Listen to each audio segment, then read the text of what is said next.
Jésus-Christ a écrasé la puissance du péché. Jésus monta dans une barque, traversa le lac et s'est rendu dans sa ville. Des personnes lui amenaient une paralysée couchée sur une civière. Voyant leur foi, Jésus dit au paralysé, « Prends courage, mon enfant, tes péchés te sont pardonnés. » Matthieu chapitre 9, versets 1 à 2. Genèse 3:15, la postérité de la femme, le Messie Jésus-Christ et l'autorité de Dieu pour être délivré et sauvé de la puissance du péché qui a commencé dans Genèse 3, le péché originel. De plus, Christ est la puissance de Dieu pour détruire l'œuvre du diable qui enlevait, tuait et détruit mon âme et brisait la tête de Satan.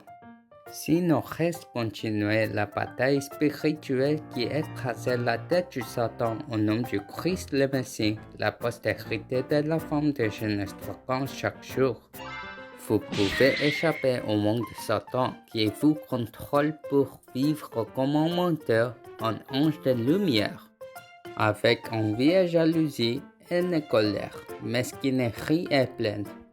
Pas comme un merveilleux fils de Dieu, comme si Dieu n'existait pas, avec peur et anxiété, comme des égoïstes avides qui rejettent le Christ. Par conséquent, aujourd'hui, nous devons vivre avec l'identité et l'autorité d'être les enfants fiers et merveilleux de Dieu en Christ.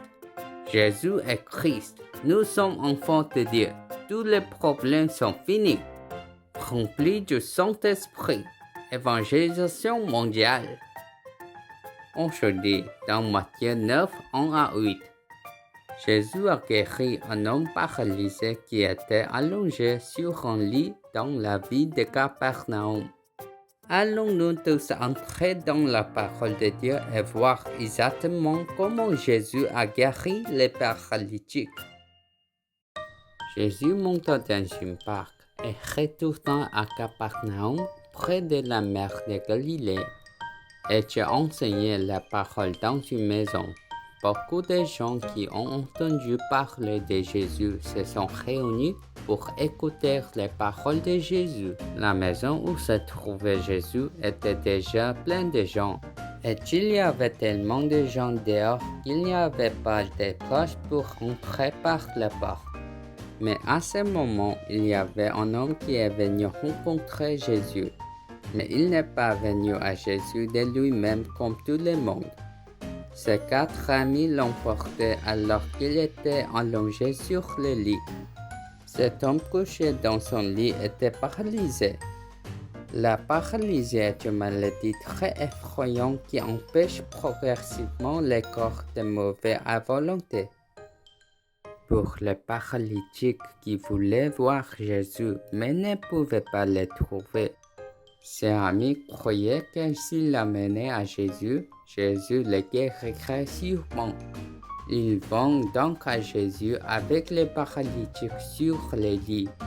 Mais quand il est arrivé, il y avait tellement de gens à l'intérieur et à l'extérieur de la maison qu'il était impossible d'amener les paralysés à Jésus. Alors, qu'ont fait les 4 amis qui ont amené les paralysés? Ils portaient l'homme paralysé au lit sur le toit. Puis il a commencé à faire un trou dans le toit. Après un temps passé à travers le toit, le lit et les paralytiques ont été descendus par le trou. Beaucoup de gens qui ont vu cela ont été étonnés, mais Jésus a vu la foi du paralytique et de ses amis. Et au paralytique couché dans son lit, Jésus dit, « Courage mon fils, tes péchés te sont pardonnés. » À ce moment, il y avait des scribes remplis de la connaissance du diable impur. Ils pensaient dans leur esprit, « Comment cet homme peut-il dire cela? C'est un blasphème contre Dieu. Qui peut pardonner les péchés si ce n'est Dieu seul? » Ils ont mal compris Dieu de cette manière et ne savaient même pas que le Messie Christ, la postérité de la femme, était Jéhovah Dieu, et ont simplement accusé Jésus de blasphémer Dieu.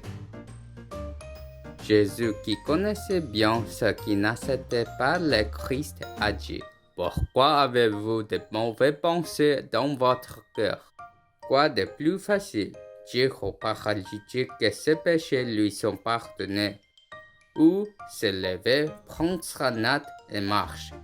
Mais en tant que fils de Dieu, je ferai savoir que j'ai l'autorité dans le monde pour pardonner les péchés.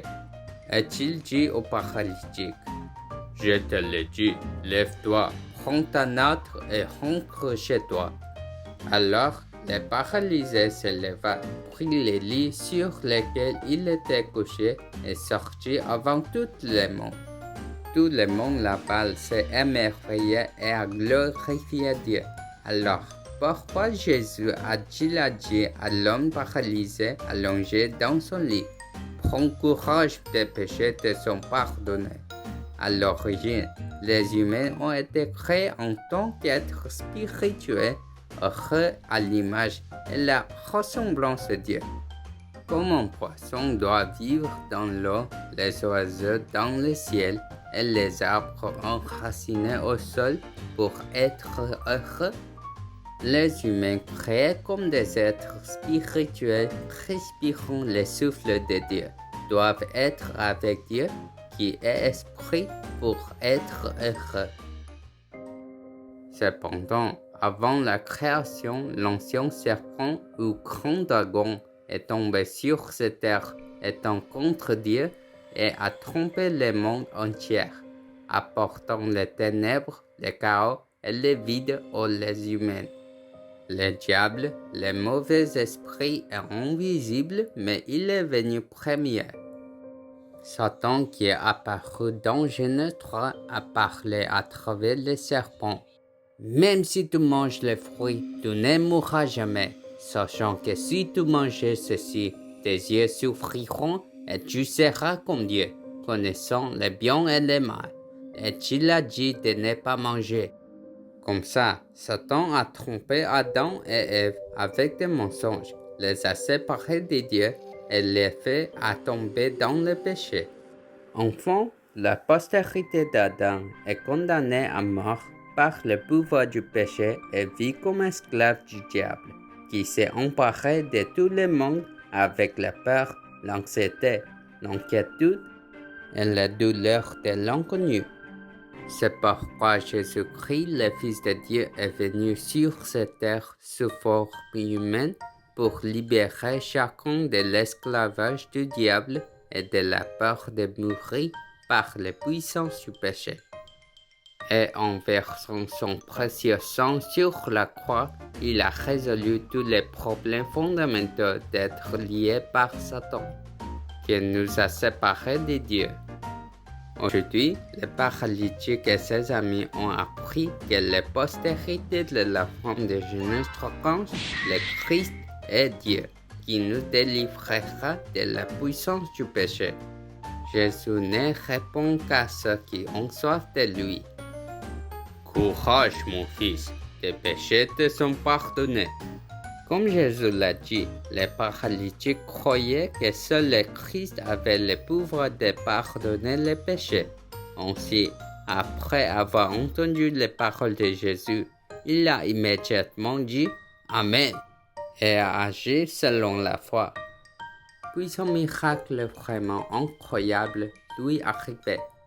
Libéré du destin d'être cloué au lit jusqu'à la mort en tant que paralytique, lié par le pouvoir du péché, son âme a été sauvée. Sa maladie physique a été guérie et une nouvelle vie a commencé. Ainsi, nos enfants doivent savoir pourquoi nous avons besoin de Jésus-Christ. Selon Matthieu 1:21, tu enfanteras un fils et tu l'appelleras Jésus, car c'est lui le Dieu qui a sauvé son peuple de ses péchés. Tout comme les mots, Jésus est venu comme le Christ pour donner nous les pauvres de recevoir le pardon des péchés. Jésus-Christ est le vrai prophète qui est le chemin pour se libérer du pouvoir du péché. Il est le vrai prêtre qui a brisé tous les pouvoirs de malédiction et de calamité. Il est le vrai roi qui a écrasé la tête de Satan. Ainsi, puisque j'ai reçu Jésus-Christ qui est ressuscité des morts et est toujours avec moi comme l'Esprit du Christ, je dois entrer dans l'évangélisation pour me réprimander et me commander au nom de Jésus-Christ. N'ayez pas peur, soyez courageux. Vos péchés sont pardonnés au nom de Jésus-Christ. La puissance du péché me suit à travers le péché originel, à travers la malédiction de ma famille, jusqu'à la fin de ma vie. Donc, si je ne résous pas le pouvoir du péché de Genèse 3 qui a commencé avec le péché originel dans mon corps, avec Christ de Genèse 3:15, cet esprit plus mauvais qu'avant entrera en moi. Je tomberai dans l'égoïsme, mauvaises habitudes, et un jour je serai paralysé. Le corps et l'équilibre de toute vie seront inévitablement rompus. Si Genèse 3:15, Jésus-Christ qui a complètement écrasé la tête de Satan ne bouge pas dans mon âme. Mon âme s'effanera lentement. Alors, je n'aurai pas d'autre choix que de vivre avec des sentiments de culpabilité, de honte, de déception et de colère.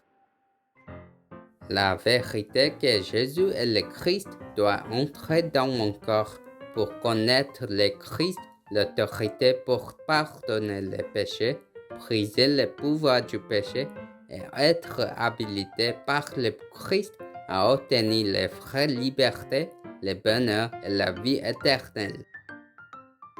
Cette semaine, soyez remplis du Saint-Esprit seulement au nom de Jésus-Christ, qui a mis fin à tous les problèmes.